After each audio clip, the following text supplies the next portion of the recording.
Hey folks, welcome to part 7 of Fanning the Flames of the War on California, part 7, Still Propaganda. Well, this was just sent to me about a book that just came out, Malibu Burning by Robert Kerbeck. And Malibu is the forgotten story that occurred on the same day as Paradise when people only had one way out.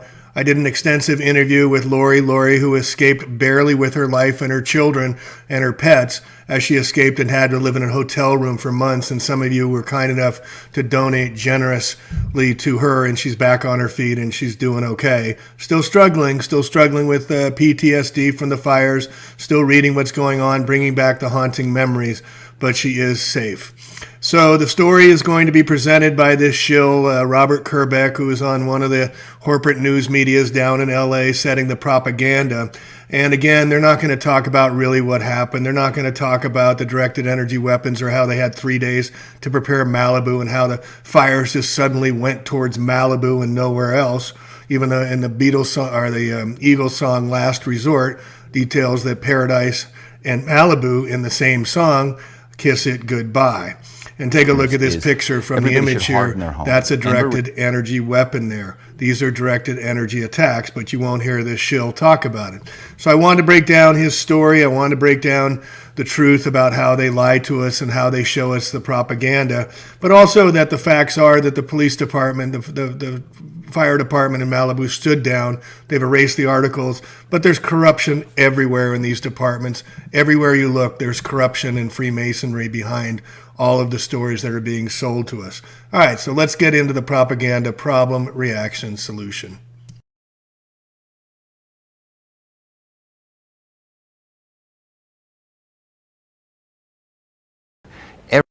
California Edison acknowledged its equipment may be responsible for starting one of the most destructive fires in our state. The Woolsey fire started a year ago on November 8th. It burned nearly 97,000 acres in Los Angeles and Ventura counties, destroying more than 1,600 structures, injuring 3 firefighters, and it killed 3 people. And in the midst of all of that, our next guest was among the Malibu residents who chose to stay and defend his home once he realized the flames were approaching with no fire trucks in sight.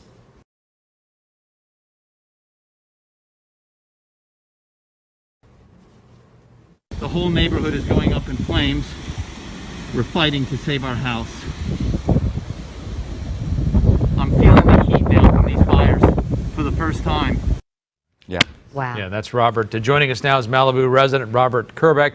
He's the author of the new book, Malibu Burning, an investigative memoir into the real story behind the Woolsey fire. Welcome.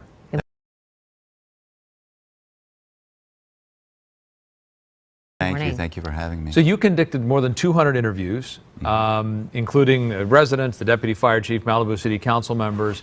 How did your interviews compare to the Woolsey fire report that just came out detailing a lack of communication? Sure. I mean, you know, for residents, the report is never going to capture what it was like to be inside the experience. And so that was one of the reasons I wrote the book, is I wanted people from outside to see what it felt like to be part of a disaster, part of an unprecedented fire. It's the by far worst fire in LA County history. One of the big discussions from the Woolsey fire report was about how evacuations and communications were handled. Was there an effective plan in place for how to get people out safely, and do you think it can be improved in the future? To be frank, there was not an effective evacuation plan. The Pacific Coast Highway, as you know, is really the only way in and out of Malibu. The canyon roads were closed because of the fire. And so people sat in gridlock for 6 to 8 hours watching as the fire crept down the hillsides and got closer and closer.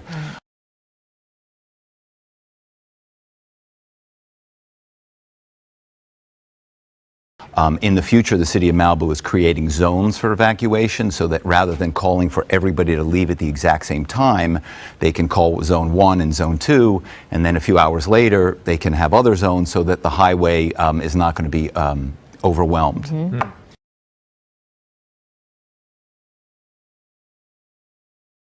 Your book also looks at the ignition point of, Yes. of the fire near the Santa Susana Field Laboratory. And I take it that you learned a lot about sort of the nuclear research that used to go on there. Yeah, and that was one of the most surprising and shocking things for me, because here we have the worst fire in LA County history, starting on the site of a secret nuclear meltdown. In 1959, there was a meltdown. The public was never told about it for 20 years. The site to this day has never been cleaned up. And of course, then the question becomes, if you have cesium and strontium and plutonium in the soil and in the brush that has grown on that abandoned site, and you have this horrific fire with these 70-mile-an-hour winds, what happens to those radioactive materials? Oh,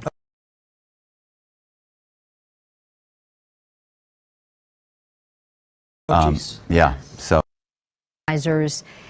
In doing so, is there anything that could have prevented the Woolsey fire from doing so much damage that it did to your community? Is there anything that, looking ahead, that can be done differently?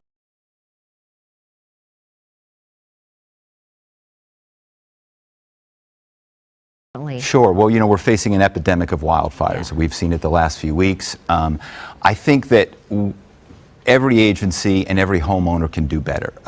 So the simplest thing I tell all homeowners is everybody should harden their home. Ember-resistant vents are inexpensive. Everybody in LA County should have ember, and in California should have ember-resistant vents. You know, the two ways homes burn down, embers get inside your home and catch your home on fire, or something around your home catches on fire. It's very rarely the home itself that goes up. So ember-resistant vents, and then of course, we talk about it all the time, but it's still not done the way it should be done, is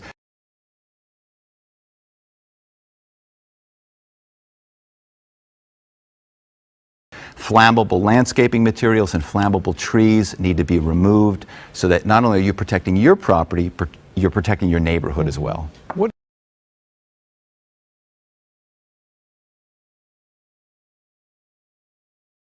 do you think, or what would you say to people who would suggest that, look, we know there are historically sort of burn areas, historic burn areas. We know that fires burn into Malibu along a certain track either every year or every few years. You shouldn't build there. You shouldn't be living there. And if you do, you should, you know, have the burden of the costs of both firefighting and insurance, and it shouldn't be passed along to the rest of us. Well, I mean, I think that's a valid argument, but I also think that, you know, homes are in places all over our country that if we could draw up where to build and where not to build, you know, Florida has their issues. You know, we have hurricanes and tornadoes. So, you know, we have New Orleans. So unless we're going to move everybody out of every area where there are weather issues, right.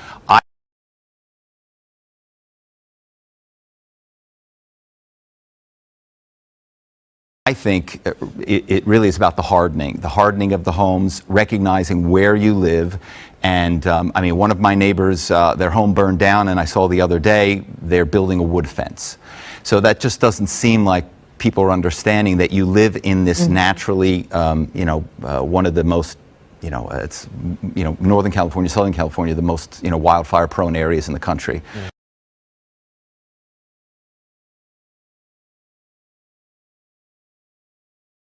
So I think just the homeowners just need to be cognizant of that. We saw your tape at the beginning with the FOSS check on your own. Did you save your home?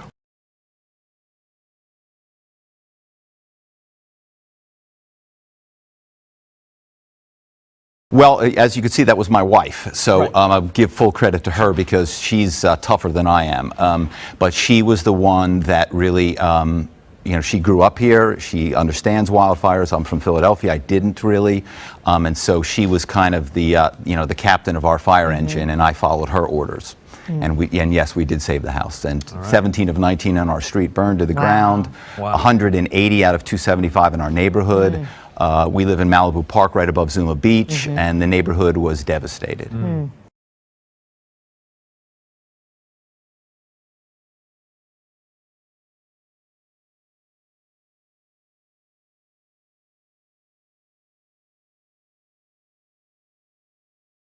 Well, thank you so much for coming in. Oh, well, thank you. It's an important issue, and I appreciate your time. Sure certainly is. Robert Kerbeck at his book signing event. You can meet him this Sunday afternoon at Diesel Bookstore on 26th Street in Santa Monica.